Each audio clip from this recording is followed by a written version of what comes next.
Assalamu alaikum. Welcome to Dark Icon.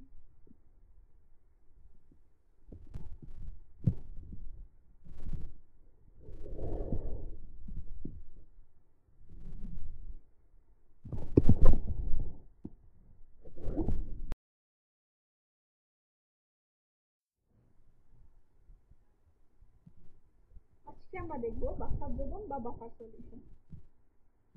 Buffer দ্রবণ কি? Buffer দ্রবণ এমন একটি দ্রবণ যা তার pH মানকে কিছুটা স্থির রাখতে সক্ষম। এটি সাধারণত একটি দুর্বল অ্যাসিড এবং তার কনজুগেট বেস অথবা একটি দুর্বল বেস অথবা তার কনজুগেট অ্যাসিডের মিশ্রণ দিয়ে তৈরি হয়। বাফার দ্রবণ অ্যাসিড বা ক্ষারের দক্ষ থেকে pH পরিবর্তনকে প্রতিরোধ করে থাকে। উদাহরণস্বরূপ অ্যাসিটিক অ্যাসিড এবং অ্যাসিটেট আয়নের মিশ্রণ একটি বাফার দ্রবণ তৈরি করতে পারে।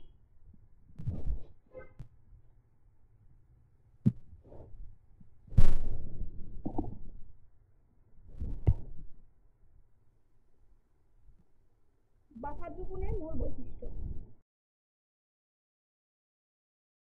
বাফার দ্রবণের বৈশিষ্ট্যগুলো হলো pH এর স্থিতিশীলতা, অর্থাৎ বাফার দ্রবণ pH এর মানকে স্থির রাখতে সক্ষম। 2. বাফার ক্ষমতা। বাফার দ্রবণের pH পরিবর্তন প্রতিরোধ করার ক্ষমতাকে বাফার ক্ষমতা বলা হয়। 3. কার্যকর pH পরিসীমা। সাধারণত বাফার দ্রবণের pH এর মান 4 থেকে 8 এর মধ্যে কাজ করে। 4 হচ্ছে বাফার সমীকরণ। আমরা বাফার দ্রবণ থেকে pH এবং বাফার উপাদানগুলোর ঘনত্বের সম্পর্ক এই বাফার সমীকরণ থেকে বর্ণনা করতে পারি। এছাড়া বাফার দ্রবণ রাসায়নিক, জীববিজ্ঞানের এবং ওষুধ প্রস্তুতিতে pH নিয়ন্ত্রণের জন্য খুবই গুরুত্বপূর্ণ।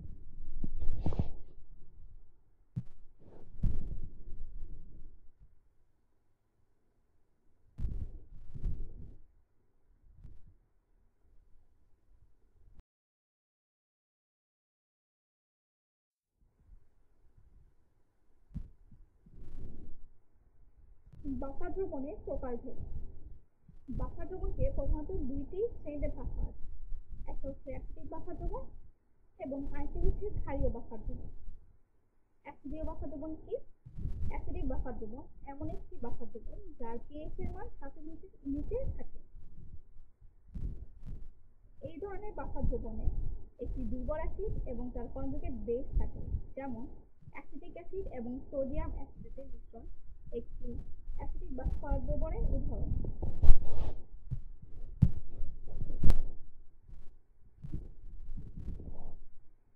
এখানে অ্যাসিডিক বাফার দ্রবণের জলীয় দ্রবণের বিশ্লেষণ দেখানো হলো।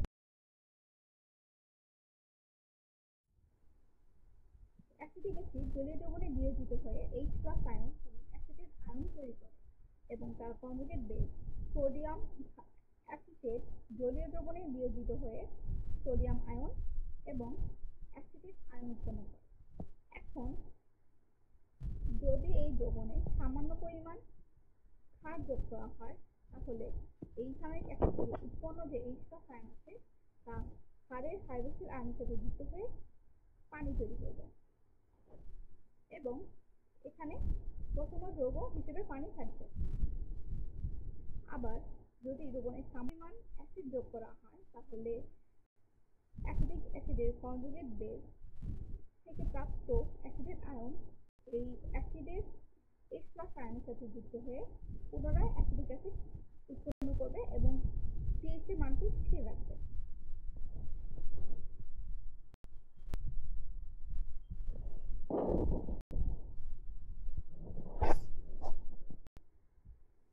অ্যালকালাইন বা ক্ষারীয় বাফার দ্রবণ।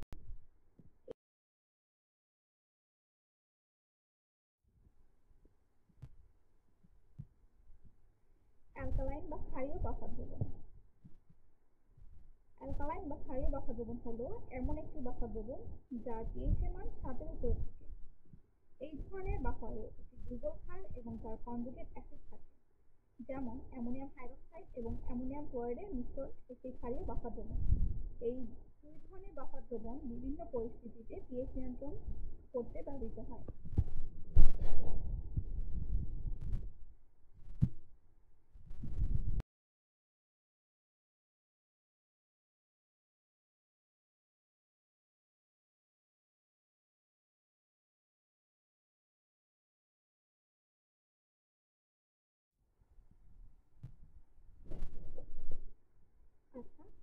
ক্ষারীয় বাফার দ্রবণে জলীয় দ্রবণে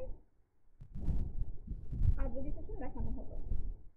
অ্যামোনিয়াম হাইড্রক্সাইড জলীয় দ্রবণে বিয়োজিত হয়ে হাইড্রোক্সিল আয়ন এবং অ্যামোনিয়াম আয়ন তৈরি করবে এবং অ্যামোনিয়াম হাইড্রক্সাইডে কনজুগেট অ্যাসিড অ্যামোনিয়াম ক্লোরাইড জলীয় দ্রবণে বিয়োজিত হয়ে ক্লোরিন আয়ন এবং অ্যামোনিয়াম আয়ন তৈরি করবে। এখন এই বাফার দ্রবণে সামান্য পরিমাণ অ্যাসিড যোগ করলে অ্যামোনিয়াম হাইড্রক্সাইড থেকে উৎপন্ন যে হাইড্রোক্সিল আয়ন আছে তা অ্যাসিডের H+ আয়নের সাথে যুক্ত হয়ে পানি তৈরি করবে, যা একটি প্রশম যৌগ। আবার যদি দ্রবণে সামান্য পরিমাণ ক্ষার যোগ করা হয় তাহলে ক্ষারের হাইড্রোক্সিল আয়ন দ্রবণে অতিরিক্ত অ্যামোনিয়াম আয়নের সাথে যুক্ত হয়ে অ্যামোনিয়াম হাইড্রক্সাইড তৈরি করবে, আর এভাবে দ্রবণের pH এর পরিবর্তনকে রোধ করবে।